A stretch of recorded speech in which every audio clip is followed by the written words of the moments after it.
आयताकार ठोस क्या होता है, उसके बाद घन, और दोनों के बारे में स्पेशल जितने रिजल्ट हैं वो सब सीखिए। उससे संबंधित दो एक एक सवालों को लगा लिया, ठीक है। अब जो है उसी में एक दो क्वेश्चंस और कराने हैं आपको, जो टाइप ऑफ क्वेश्चन कुछ अलग प्रकार के हैं। शिवम यादव, खुश रहो भाई।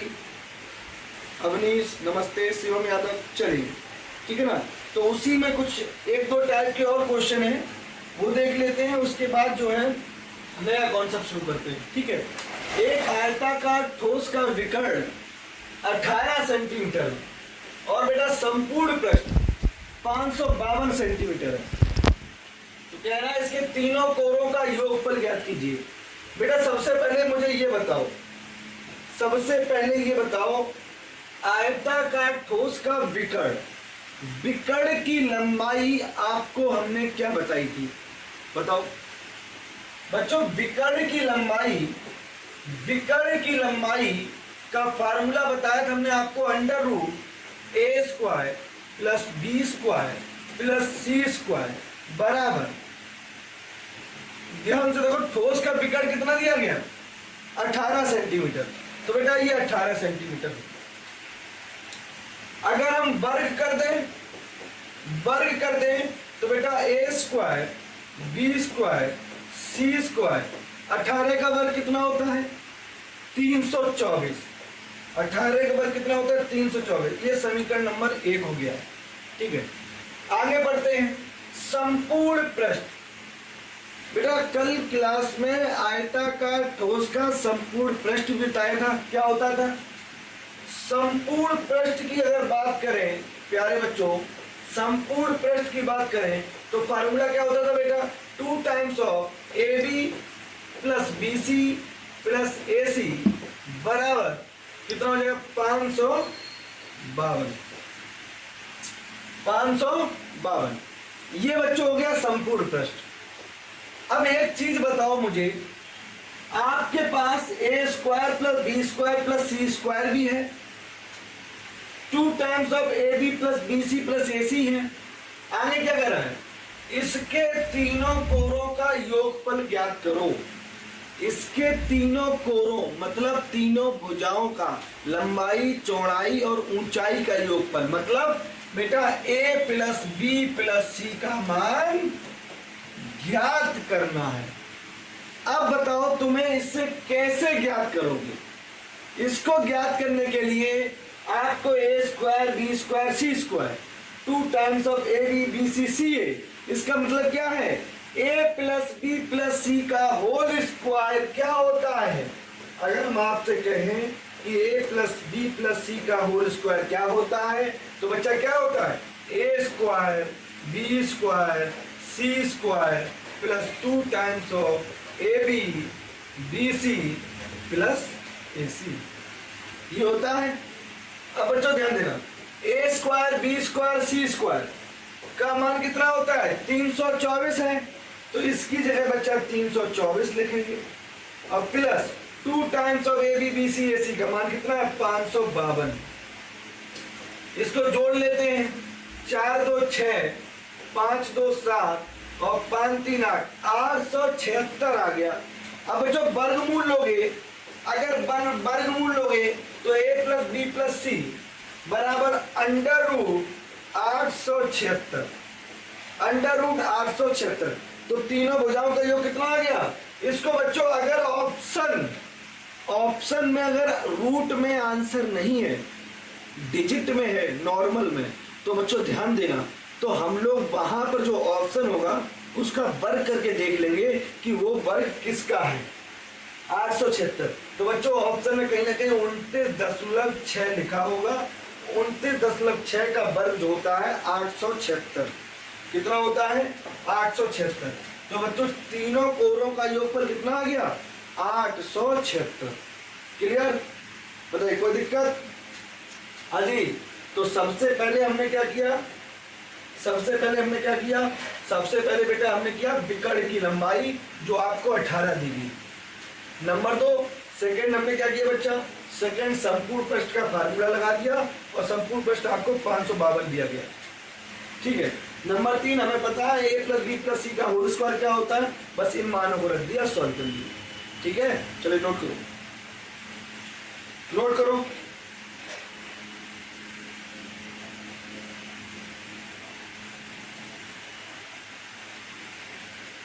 ठीक है,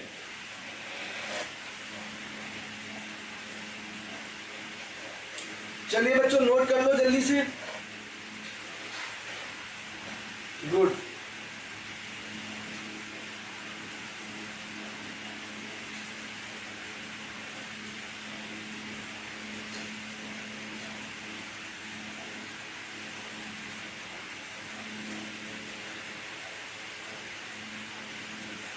हो गया नोट। चलिए अगला देखते हैं, नेक्स्ट।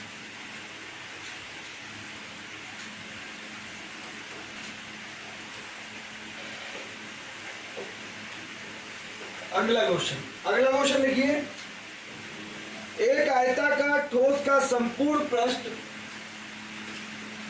एक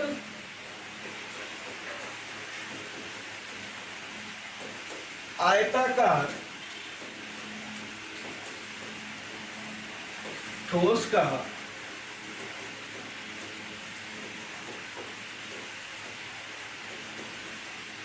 संपूर्ण पृष्ठ, एक आयताकार ठोस का संपूर्ण पृष्ठ 1332 सेंटीमीटर है, 1332 सेंटीमीटर स्क्वायर है, 1332 सेंटीमीटर स्क्वायर है। उसकी कोरें 4:5:6 के अनुपात में है। उसकी कोरें 4:5:6 के अनुपात में है। क्या है?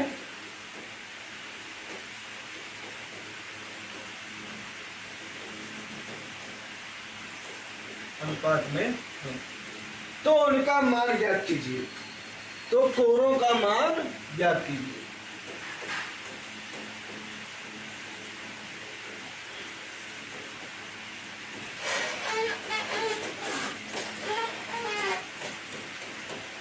तो कोरों का मान ज्ञात करो।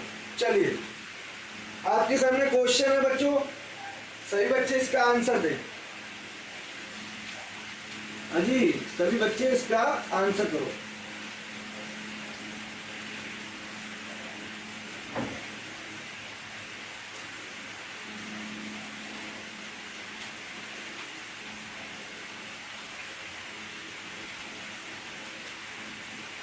ठीक है, अब मुझे ये बताओ, यहां पर एक आयताकार ठोस का संपूर्ण पृष्ठ कितना दिया गया है? 1332। संपूर्ण पृष्ठ कितना दिया गया बच्चों? 1332।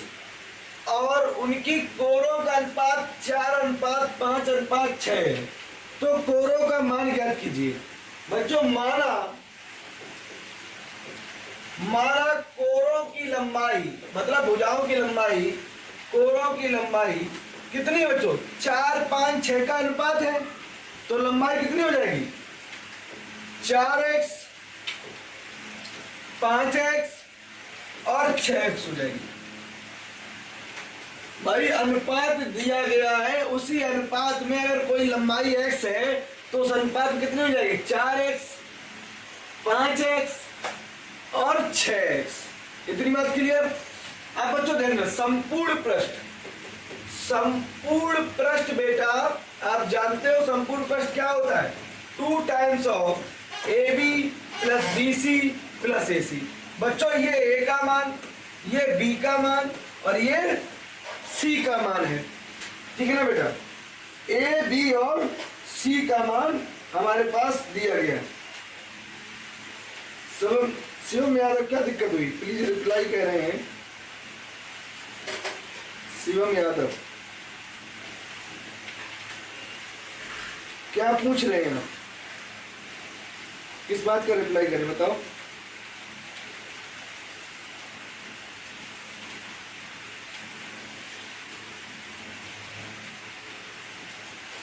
भाई बेटा स्टार्टिंग जो बच्चे जुड़े होते हैं, गुड आफ्टरनून नमस्कार हो जाता है, तब रिप्लाई हो जाता है। उसके बाद क्लास स्टार्ट हो जाती है, फिर जब पढ़ाया जाए तो focus on your studies only, ना दाएं चलना ना बाएं चलना, सीधे क्लास की तरफ चलना, ठीक है ना। इतनी बात सही बच्चे ध्यान दिया करो, ठीक है। और जो दूसरी बात, आप अगर आंसर रिप्लाई कर रहे हो तो जरूरी नहीं है मास्टर आपके आंसर का आप बोल सके बेटा ने ये आंसर दिया, ये इस बेटे ने ये आंसर दिया। मुझे रैंडमली स्क्रीन पर जो नाम आ जाते हैं सामने मेरे पढ़ाने के बाद जब मैं आंसर चेक करता हूँ तो मुझे रैंडमली जो लोगों के नाम कंटिन्यू दिखाई देते हैं, जो निकल गए कमेंट में बात अलग, जो फ्रंट पे चल रहे होते हैं, मैं स्क्रीन में देखकर बस वही नाम बताता हूँ, ठीक है ना। फिर उसको अप डाउन करके देखता नहीं हूँ किसके नाम निकल गए या कौन आने वाला, जो मुझे उस टाइम तत्काल दिखाई दे जाता है मैं उसी का रिप्लाई करता हूँ, ठीक है ना। ठीक है, तो बच्चों 2ab plus bc plus ac। अब बच्चा ध्यान दें, 2 टाइम्स ऑफ a का मान कितना बेटा 4x, b का मान 5x प्लस बच्चों b का मान 5x, c का मान 6x प्लस a का मान 4x, c का मान 6x। अब बच्चों यहां पर आ जाएगा 2 टाइम्स ऑफ कितना आएगा 5 चौको 20, 6 पंजे 30 और 6 चौक 24। अब बच्चों यहाँ एक्स स्क्वायर बेटा बाहर निकाल लो, एक्स स्क्वायर बाहर निकाल लो, कितना बचा 3 2 5 6 7 74 आया। तो बच्चों इसका गुणा करोगे तो 2 चौको 8 2 7 14, 148 एक्स स्क्वायर आ गया। और यहाँ पर बच्चों यहाँ पर संपूर्ण पेज कितना दिया 1332, तो बच्चों 148 एक्स स्क्वायर ये भी संपूर्ण पृष्ठ, और प्रश्न में पहले से 1332 दे रखा है, तो यहां से बच्चों 148 निम्मा 148 का 9 बार भाग दोगे तो बच्चों 1332 आएगा। तो बच्चों यहाँ x का वर्गमूल कितना आ जाएगा 3 सेंटीमीटर। तो कोरों की लंबाई कितनी हो जाएगी 4 का गुणा 3 करोगे तो 12, 5 का 3 करोगे तो 15, 6 का 3 करोगे तो 18, तो 12 15 18 सेंटीमीटर ये लंबाइयां आ गई। बताओ किसी कोई दिक्कत हो तो बताओ जी। 12 15 18 बीरू यादव,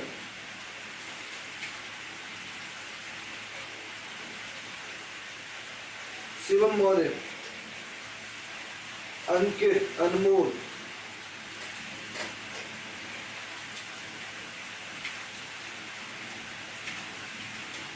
चलिए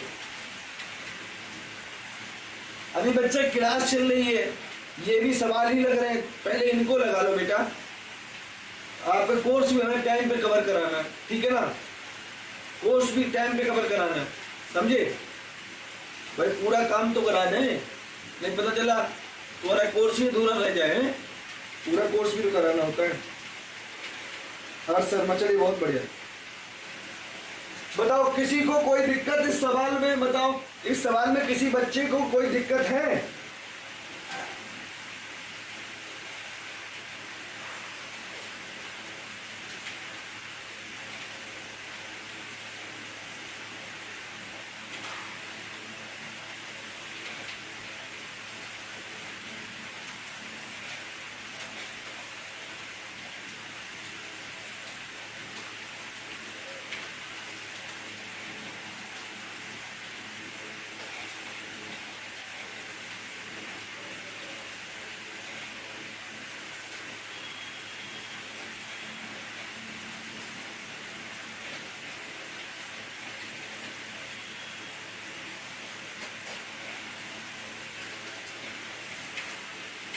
ठीक है चलिए।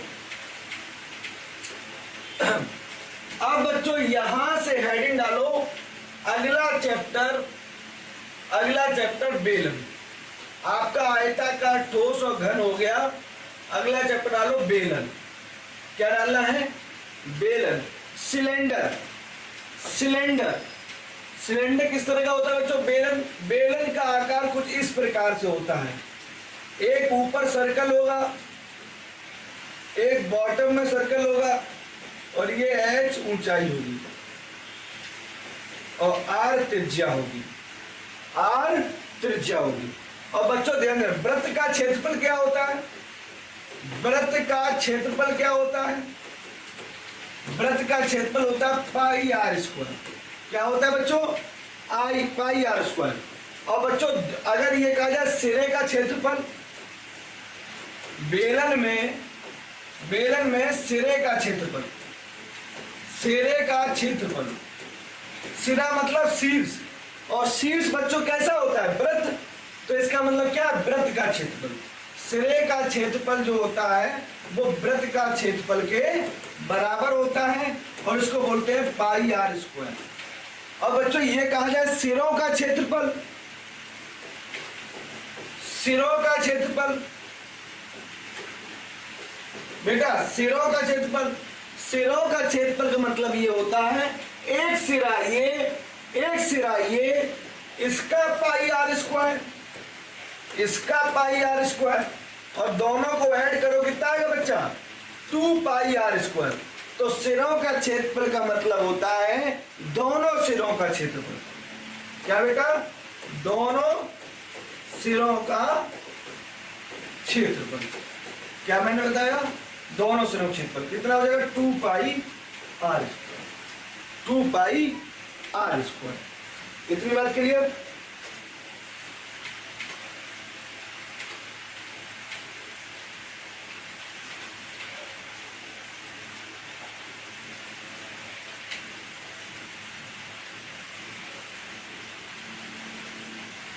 आयुष कुमार कह रहे हैं एपीजीपी दोबारा पढ़ा दीजिए। बच्चा पहले इतना हो जाने दो, है ना बेटा? लेट आए होगे तुम, अब लेट आए होगे तो तुम कहते ना, जो मान लो जो कल एडमिशन ले रहा है वो कहते सर पूरा कोर्स दोबारा पढ़ा दीजिए। इतना आसान होता है क्या? जो चीज़ साल भर पढ़ाई जाती है उस क्रैश कोर्स में इसको 2 महीने में ख़त्म कर रहे हैं स्पीड को मेंटेन करते हुए, और तुम कहो कि दोबारा पढ़ा दो। जितना बच्चा है ये अब जो चल रहा है सीक्वेंस, ये अंत तक पूरा कवर करा दिया जाए और उसमें आप तैयारी कर लें, ये एक बहुत बड़ी जीत होगी, समझे? तो आपके हिसाब से नहीं चलते हैं। बाकी ये है कि एपीजीपी के क्वेश्चंस टेस्ट में चलते रहेंगे, वहाँ से सब क्वेश्चन सारा जितना रिजल्ट होता है मैं जो पढ़ाता हूँ वो सारा एक सारा टेस्ट में मिल जाता है, ठीक है? बाकी जो असाइनमेंट देते हैं पढ़ाने के बाद वो तैयार कर लो, उसमें सब पैटर्न हम ऑलरेडी समाहित कर देते हैं। जितने तरह के हम सवालों को लगाते हैं, जितने पॉसिबल सवाल बनते हैं वो आपके प्रत्येक टेस्ट में मैं इन्वॉल्व कर देता हूँ, ठीक है?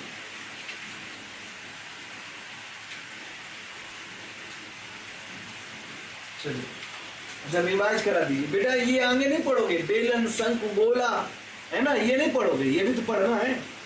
चलिए तो बच्चा कहाँ पे थे? हाँ अपने वापस आओ। ये हमारे पास बेलन है, और बेलन बच्चों ये है ऊंचाई होती है, आर त्रिज्या होती है। बेलन के जो सिरे होते हैं ना, सिरे बच्चों वो होते हैं क्या? वृत्त के आकार में। तो इसीलिए वृत्त का जो एरिया होता है, क्षेत्रफल होता है, वही बेलन के सिरे का क्षेत्रफल होता है, पाई आर स्क्वायर। पाई आर दोनों सिरों के क्षेत्रफल कहा जाए तो पाई आर स्क्वायर धन पाई आर स्क्वायर बराबर 2 पाई आर स्क्वायर। बेटा तुमसे कभी ये कहा जाए कोई तार है जो आर त्रिज्या और एच ऊंचाई का है, तो उसका पूछा जाए आयतन बताओ, वक्रपृष्ठ बताओ, तो तार जो होता है वो बेलन की तरह होता है। कभी तार को पकड़ना, नीचे भी गोलाई है, ऊपर भी गोलाई है, ऊंचाई भी है, कुछ माइन्यूटली जरा सी त्रिज्या भी है उसके अंदर। तो तार शब्द का यूज अगर किया जाए तो तार का मतलब होता है बेलन। क्या होता है? बेलन ही होता है। इतनी बात क्लियर? चलिए अगर बच्चा इतनी बात क्लियर है तो मुझे आज पहली बार ये बताओ, मैं ये मान के चलता हूं किसी भी छात्र को कोई फार्मूला नहीं पता और आज पहली बार सीखना, ये सोच के साथ जब पढ़ोगे तो मजा आएगा, ज्ञानी बन के पढ़ोगे तो मजा कम आएगा। तो बेलन का वक्रपृष्ठ, मैं ये मान के चलता हूं आपको बेलन का वक्रपृष्ठ का फार्मूला नहीं पता। बेलन का वक्रपृष्ठ, पहले ये बताओ वक्रपृष्ठ होता क्या? वक्रपृष्ठ का मतलब होता है बाहरी जितना आवरण दिखाई देता है उसका भाग निकालना। अब बाहरी आवरण की बात करें तो बेटा जी बाहरी आवरण हमें ये दिखाई दे रहा है, एक तो हमें वृत्त की परिधि दिखाई दे रही है और उस जो वृत्त है उस वो जमीन से कितनी ऊंचाई पर है वो h ऊंचाई दिखाई दे रही, बस बाहरी आवरण इतना ही है। तो बेलन का वक्रपृष्ठ कभी भी कहा जाए छात्रों तो आप लिखोगे वृत्त की परिधि, वृत्त की परिधि इंटू ऊंचाई। क्या कहा मैंने? वृत्त की परिधि इंटू ऊंचाई, या और सही से लिखना है तो आधार की परिधि, ये चीज लिख सकते हो, आधार की परिधि, आधार की परिधि इंटू ऊंचाई।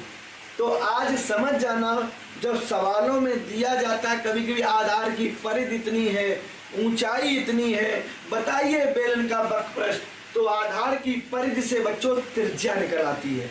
समझ रहे हो? एक बात समझना, तो आधार की परिधि का मतलब होता है प्यारे छात्रों, आधार क्या है बच्चों? आधार जो है बेटा, आधार जो है वो वृत्त है, और वृत्त की परिधि क्या होती है? कौन बताएगा?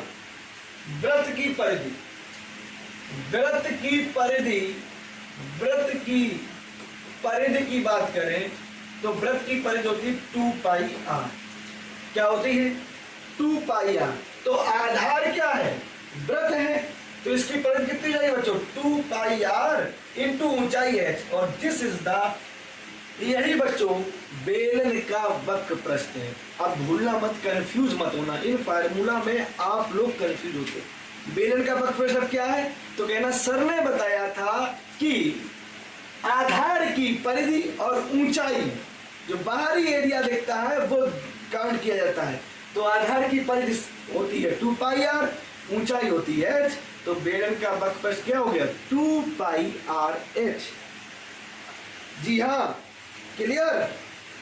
अब बताओ अगला, बेलन का वक्रपृष्ठ, बेलन का संपूर्ण पृष्ठ। अब बच्चों हम तुमसे ये कहें कि बेलन का संपूर्ण पृष्ठ, आज के बाद ये रिजल्ट भूलोगे नहीं, और हमने कोशिश यही करी है पूरे मैथ में कि आपको तरीके से ऐसे समझाया जाए, सवालों को, सूत्रों को ऐसे बताया जाए जिसे तुम भूल ना करो। अब बेलन का अगर संपूर्ण पृष्ठ की बात करी जाए, बेलन का संपूर्ण पृष्ठ की बात करी जाए तो बच्चों वक्रपृष्ठ, वक्रपृष्ठ गुणा सिरों का क्षेत्रफल,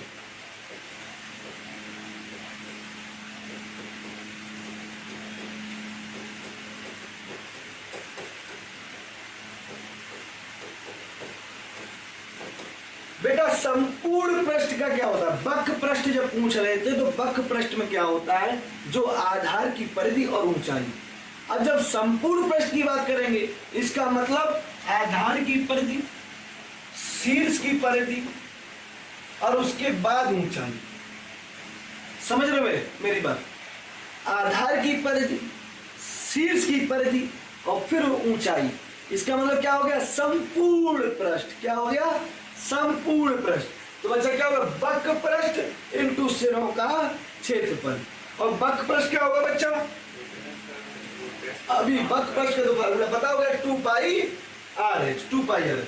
तो ये हो गया बच्चा 2 पाई आर इंटू सिरों का क्षेत्रफल। बताओ, अभी नहीं बताया, हमने कहा सिरे का क्षेत्रफल कहा जाए तो पाई आर स्क्वायर, और सिरों का बहुवचन कहा जाए सिरों का क्षेत्रफल, इसका मतलब है दोनों सिरों का क्षेत्रफल।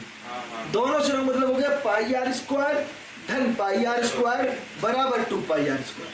तो सिरों का क्षेत्रफल कितना होगा? 2 पाई आर स्क्वायर। बेटा कॉमन क्या आ रहा है? महत्तियों कॉमन आ रहा है 2 pi R, 2 pi R H plus. कोई दिक्कत? बताओ। अब तीसरा, अगला इसमें रिजल्ट पढ़ते हैं बेटा। बेलन का आयतन, बेलन का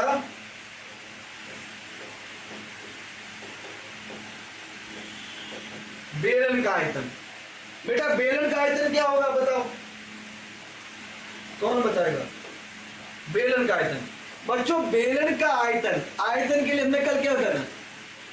वस्तु द्वारा ठोस के द्वारा घेरे गए स्थान को, जो जगह घेरी जाती है वही तो आयतन होता है। ये बेलन कितनी जगह घेर रहा है, ये इसका मतलब क्या हो गया बताओ, बेलन का आयतन क्या हो जाएगा बताओ। तो बेलन का आयतन हो जाएगा बच्चों आधार का क्षेत्रफल। वक्र प्रश्न में ये होता है आधार की परिधि, और आयतन क्या होता है जो जितना जगह घेरता है, जगह मतलब जो जितना एरिया कवर करता है, इसका मतलब है क्षेत्रफल। तो क्या हो जाएगा बच्चों आधार का क्षेत्रफल गुणा ऊंचाई में तो कवर करेगा ना, तो यहां आ जाएगा आधार का क्षेत्रफल, आधार का क्षेत्रफल, आधार का क्षेत्रफल गुणा ऊंचाई, गुणा ऊंचाई। तो आधार का क्षेत्रफल बेटा कितना है, आधार का क्षेत्रफल कितना होता है, वृत्त का क्षेत्रफल। आधार क्या है वृत्त, तो वृत्त का क्षेत्रफल कितना हो जाता है पाई आर स्क्वायर एच। इतनी बात क्लियर सभी बच्चों को बताइए, इतनी बात सब क्लियर है।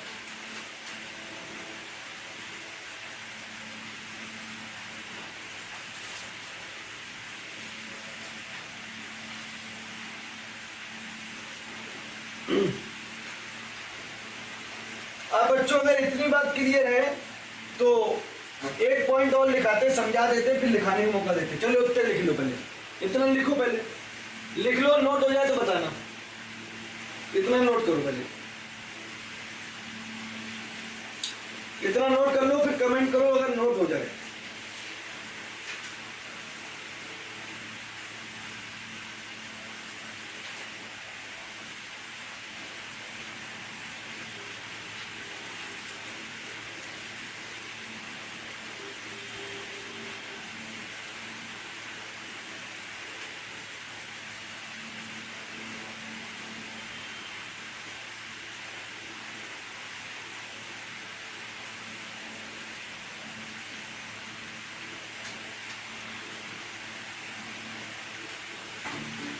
हाँ जी बच्चों, अब बात करते हैं खोखले।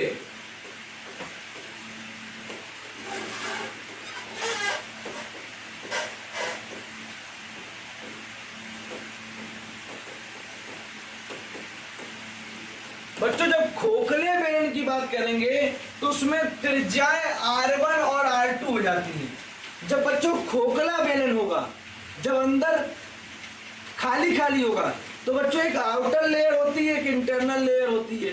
तो एक बाहरी त्रिज्या बनती है, एक आंतरिक भी त्रिज्या बनती है। तो खोखले बेले में क्या होता है बच्चों, R1 एक बाहरी त्रिज्या, खोखले बेलन में बच्चों दो त्रिज्या हो जाती है, बाहरी त्रिज्या और आंतरिक त्रिज्या, बाहरी त्रिज्या और आंतरिक त्रिज्या। तो खोखले बेलन का आयतन बच्चों, बेलन का आयतन क्या होता है अभी भी बताया था, पाई आर स्क्वायर, आधार का क्षेत्रफल इंटू ऊंचाई।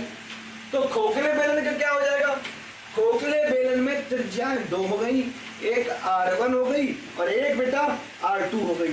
तो बेटा क्या करेंगे, पाई R1 square minus R2 square into है, पाई R1 square minus R2 square into H.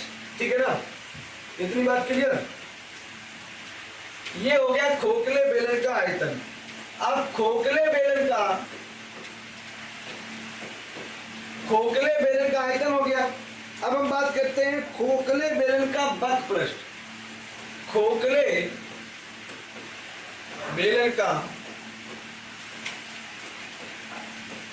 वक्र पृष्ठ, ये क्या हो जाएगा बच्चों, बेलन का वक्र पृष्ठ क्या होता था, 2 पाई आर एच, मतलब आधार की परिधि इंटू ऊंचाई, ये होता था। अब यहां क्या हो जाएगा, 2 pi R1 plus R2 into H, ये जुड़ जाते हैं, R1 plus R2 into H. खोखले बेलन का वक्र पृष्ठ हो गया। और संपूर्ण पृष्ठ और की बात और रहेगी, खोखले बेलन का संपूर्ण पृष्ठ। अगर बच्चों संपूर्ण पृष्ठ की बात करें तो ये भी लिख लो,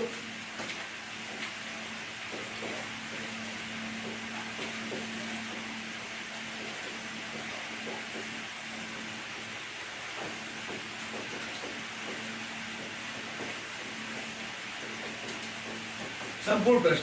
बच्चों बेलन का संपूर्ण पृष्ठ क्या था? 2 pi R H plus R, 2 pi R H plus R. अब बताओ ये क्या हो जाएगा? 2 pi R, 2 pi R1 plus R2 H plus R1 minus R2, R1 minus R2, 2 pi R1 plus R2 H plus R1 minus R2। ठीक है, इतनी बात क्लियर? तो कुछ नहीं बच्चों, जो त्रिज्या है आयतन में डिफरेंस करते हैं, बक पृष्ठ में जोड़ देते हैं, और संपूर्ण पृष्ठ में क्या होता है भाई, वो भी बक पृष्ठ का ही रूप होता है, तो जोड़ेंगे और H plus R1 minus R2 कर देते हैं। समझे? तो ये बात हो गई एक्स्ट्रा इंफॉर्मेशन खोखले बेलन की। इतना नोट करो, इतना नोट करो।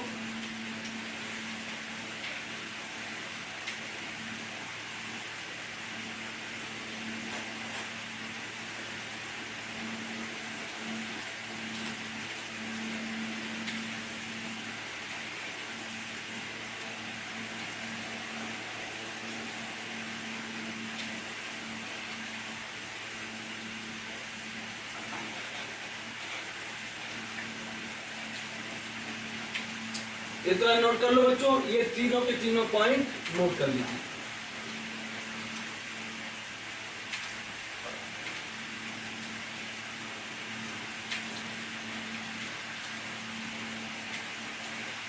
चलिए ठीक, गुड, नोट हुआ।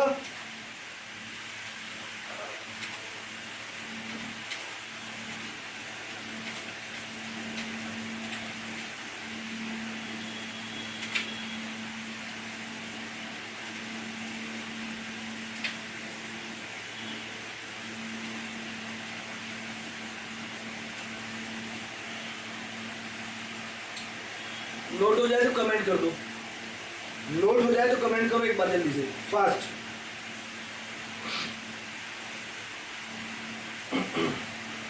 हो गया?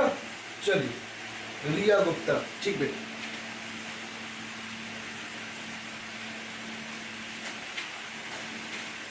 अब बच्चों एक क्वेश्चन लिखिए, सबसे पहले एक प्रश्न लिखते हैं। प्रश्न ये है, एक बेलन की ऊंचाई 10 सेंटीमीटर,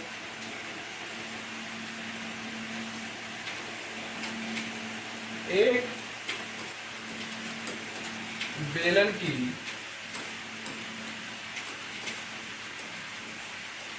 ऊंचाई 10 सेंटीमीटर,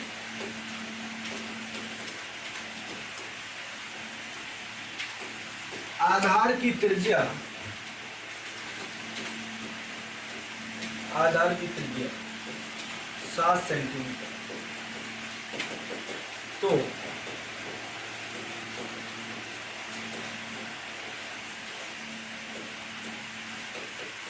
वक्र पृष्ठ व आयतन ज्ञात करो।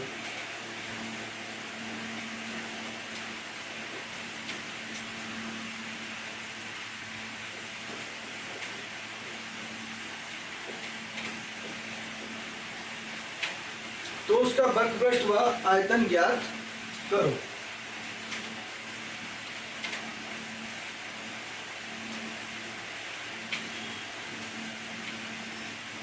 चलिए बताओ अब इसका सॉल्यूशन क्या होगा। बेटा सबसे पहले ऊंचाई कितनी है? ऊंचाई 10 सेंटीमीटर। आधार की त्रिज्या कितनी है? 7 सेंटीमीटर। तो वक्र पृष्ठ, बेलन का वक्र पृष्ठ, बेलन का नंबर 1, सबसे पहले बेलन का अगर वक्र पृष्ठ निकालेंगे, वक्र पृष्ठ अभी भी हमने क्या बताया था, अगर फार्मूला ना पता हो तो मेरी बात भी मान लो।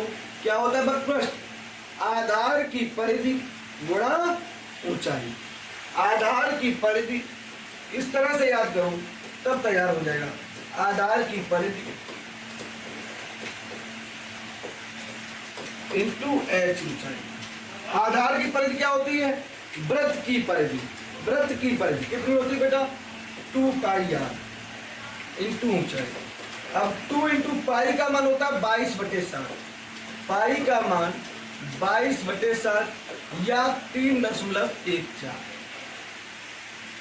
22/7 इंटू त्रिज्या कितनी है? 7 और ऊंचाई कितनी है बच्चा? 10। 7 से 7 कैंसिल हो गया। यहाँ कितना है? 22 दूनी 220 गुणा 2 कितना हो जाएगा? 440 सेंटीमीटर स्क्वायर। कितना आया? 440 सेंटीमीटर स्क्वायर। ये हो गया वक्र पृष्ठ। अब आयतन की बात करेंगे। जी बच्चों, वेरी गुड, बहुत बढ़िया, आपके बच्चों के आंसर आ गए। नंबर 2। अब आयतन की बात करेंगे तो बेलन का आयतन जो होता है वो होता है आधार का क्षेत्रफल इंटू ऊंचाई। आधार का क्षेत्रफल इंटू ऊंचाई। आधार का क्षेत्रफल बेटा कितना है? आधार का क्षेत्रफल क्या होता है? पाई आर स्क्वायर। आधार क्या होता है? वृत्त होता है। अगर आप मान लो आयतन भूल गए, बेलन और शंकु का आयतन साथ साथ अगर हम पूछे तो बहुत से बच्चे कंफ्यूज हो जाते हैं। तो अब ना कंफ्यूज होना, आपसे जब हम कहें बेलन का आयतन तो आप कहना अच्छा आयतन मतलब घेरे हुए स्थान, मतलब आधार का क्षेत्रफल और गुणा ऊंचाई। आधार क्षेत्रफल क्या होता है? वृत्त का क्षेत्रफल मतलब pi R square. Pi R square into H. बेटा pi R square into H. Pi कितना है बेटा? 22/7। आर का मान प्यारे बच्चों, आर का मान 7 गुणा 7, ऊंचाई 10। बच्चों 7 से 7 कैंसिल हो गया। 22 दाएं 220 गुणा 7। इसका आंसर करना 0, 14, 1, 15, 1540 सेंटीमीटर। 1540 centimetre cube. ठीक है। नगेंद्र, सदेव, वीरू, समर साहू, प्रिंस, अवनीश, राहुल, शिवम, नगेंद्र, वीरू, रिया, पवन, विमल, गोपाल, रजत, अनमोल, इन बच्चों ने जो है आंसर किए। काफी बच्चों ने आंसर किए। संदीप साहू, चलिए नोट कर लो। जिनसे नहीं हुआ वो नोट करें, इस क्वेश्चन को नोट कर लो। ठीक है।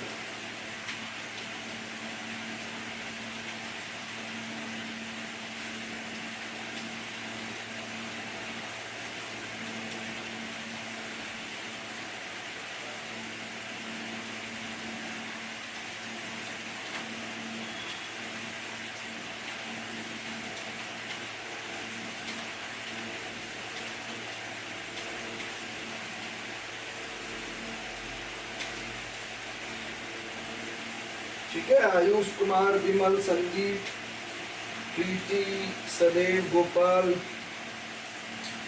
संदीप, राहुल, हरीश, अवनीश,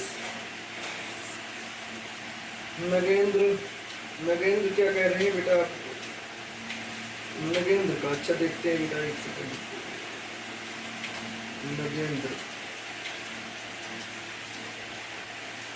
नगेंद्र 1540। बहुत बढ़िया, बहुत सुंदर, खूब रचा रचा के लिख रहे हो, बहुत बढ़िया। ऊंचाई 10, त्रिज्या 7, बेलन का बकवश 2 पाई आर एच से निकाला है 440। बेलन का आयतन पाई आर स्क्वायर एच। 7 से 7 कैंसिल। ठीक है। 1540 बकवश 440 हो गया। आयतन 1540 सेंटीमीटर क्यूब। आयतन हमेशा क्यूब में होता है ना, बीमा में लिखो, मात्रा में लिखो। ठीक है ना।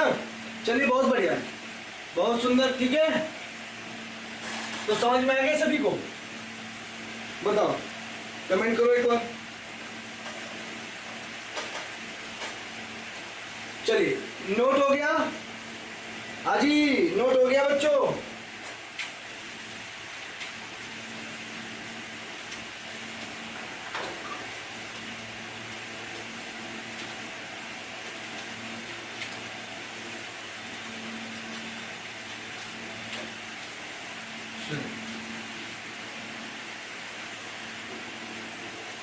अगला क्वेश्चन,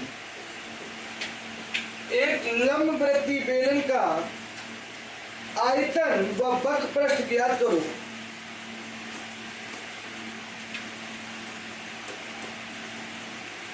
एक लंबवृत्तीय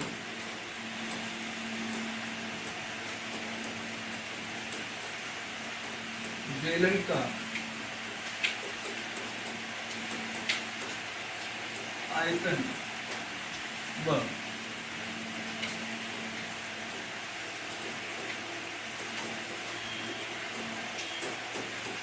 बक पृष्ठ ज्ञात करो, जिसके आधार की परिधि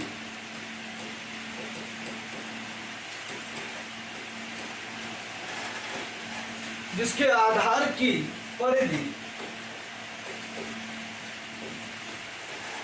जिसके आधार की परिधि 44, जिसके आधार की परिधि 44 और ऊंचाई 20 सेंटीमीटर और ऊंचाई 20 सेंटीमीटर।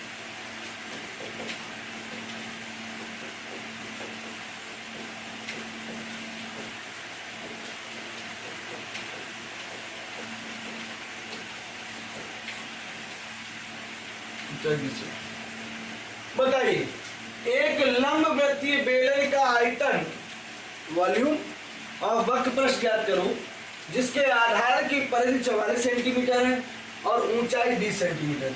बताओ। सबसे पहले बच्चों क्या कह रहा है? आधार की परिधि। हमने क्या कहा था? कभी कभी त्रिज्या नहीं दी जाती है, तो हम कैसे करते हैं, क्वेश्चन को समझते हैं। आधार की परिधि, आधार की परिधि कितनी होगी? आधार की परिधि। बच्चों आधार क्या होगा? वृत्त। अब वृत्त की परिधि हमने क्या बताई? 2 पाई आर। आधार की परिधि कितनी थी बच्चों? 44। अब यहाँ आर बराबर कितना हो जाएगा? 44 बटे पाई इंटू 2। 44 बटे पाई का मतलब 22 बटे 7। बच्चों 7 ऊपर चला जाएगा 2। बच्चों 22 दूनी 44 और 44 कैंसिल। कितना आ गया त्रिज्या? 7 सेंटीमीटर। त्रिज्या 7 सेंटीमीटर, ऊंचाई 20 सेंटीमीटर। तो वॉल्यूम क्या होगा? वॉल्यूम होता पाई आर स्क्वायर एच। क्या होता है? अच्छा, आधार का क्षेत्रफल इंटू ऊंचाई, ये होता है। पाई का मतलब 22 बटे 7, आर स्क्वायर, आर का मतलब 7 इंटू 7, एच का मतलब 20। तो बच्चों ये 7 से 7 कैंसिल हो गया, तो 22 गुणा 140 कितना हो जाएगा? 22 की 0, 22 चौको 88, 22 एकम 22 और 1 8 30 सेंटीमीटर क्यूब हो गया। 380 सेंटीमीटर क्यूब, 380 सेंटीमीटर क्यूब हो गया। ठीक है ना? तो प्यारे बच्चों, एक लंबवृत्तीय बेलन का आयतन व वक्र पृष्ठ ज्ञात करना है, जिसके आधार की परिधि 44 सेंटीमीटर है और ऊंचाई 20 सेंटीमीटर है। बच्चा ध्यान देना, आधार की परिधि क्या होती है बेटा? 2 पाई आर।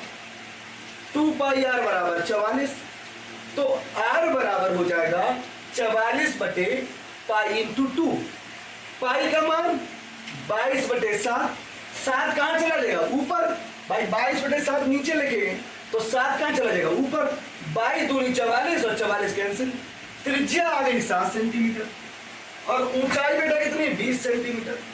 आयतन क्या होता है? पाई आर स्क्वायर एच। पाई का मतलब 22 बटे 7 इंटू 7 इंटू 7 कितना गया? 380 सेंटीमीटर क्यूब हो गया। इतनी बात क्लियर? अब अगला क्या है इसमें? अब बच्चों वक्र पृष्ठ बताओ। वक्र पृष्ठ, वक्र पृष्ठ का फार्मूला क्या होता है? वक्र पृष्ठ बेटा, वक्र पृष्ठ होता है आधार की परिधि। प्रैक्टिस ऐसे करना है, आधार की परिधि से फार्मूला तुम भूल ना जाओ पेपर में, बस ये डर रहता है हमें।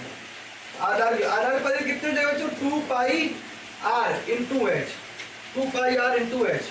तो बच्चों 2 इंटू पाई का मतलब 22/7, r का मतलब 7, h का मतलब 20। बच्चों 7 से 7 कैंसिल हो गया, 22 दूनी 44 इंटू 20 का मतलब कितना हो गया 880।